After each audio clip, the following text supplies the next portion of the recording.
Prince Charles' coronation plan laid bare as quick and less grandiose option. Prince Charles' coronation plan has been laid bare by a constitutional expert, who told Express.co.uk the future king wants a quick and less grandiose option. The Prince of Wales, 73, and Camilla, Duchess of Cornwall, 74 are both currently isolating after testing positive for COVID-19. It is the second time Charles, who tested positive on Thursday, has caught the virus after he had COVIDed in the first few months of the pandemic. Clarence House confirmed yesterday that Camilla has also tested positive, her first time contracting the virus. Charles met with his mother the Queen 2 days before his positive test result, but Her Majesty did not show any symptoms, Buckingham Palace said last week. Charles and Camilla celebrated the 70th anniversary of the Queen's accession to the throne earlier this month ahead of the Platinum Jubilee celebrations in June.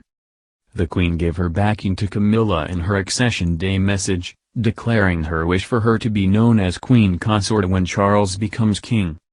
The monarch's gesture provides clarification on the issue after Clarence House previously said Camilla would be known as Princess Consort.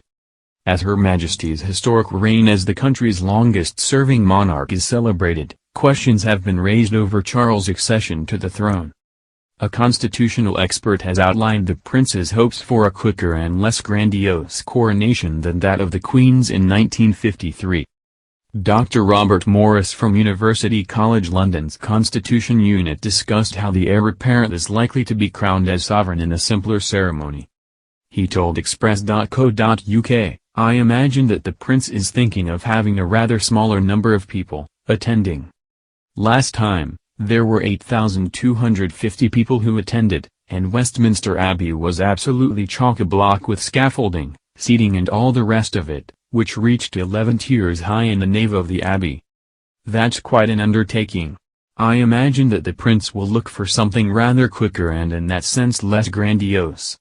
One could say that the last coronation was, in a way, the last imperial hurrah. Large numbers were attending, large numbers of troops parading and so on after the coronation itself, where the procession took 3/4 of an hour to pass any one point on the coordination route. Although Charles may wish to opt for a more modern approach to his coronation, most of the existing traditions have essentially remained unchanged for the last 900 years. The religious ceremony is conducted by the Archbishop of Canterbury at London's Westminster Abbey, and is attended by foreign dignitaries, heads of state and other royals. One of the pledges the sovereign makes during the ceremony is to maintain the Church of England.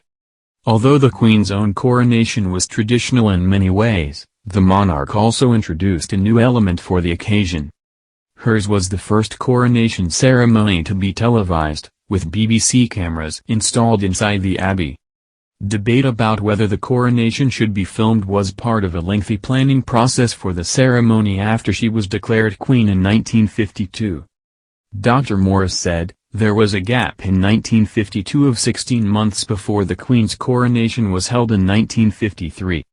Charles is understood to want that gap to be much shorter and the service rather simpler. But it will still be, as I understand it, a coronation like former coronations. It will be Eucharistic, that is, there will be an act of communion as well within the rite. So, these details are not yet apparent, but they will be made clear as the planning process gets underway after the Queen is duly buried."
within the right. So, these details are not yet apparent, but they will be made clear as the planning process gets underway after the Queen is duly buried.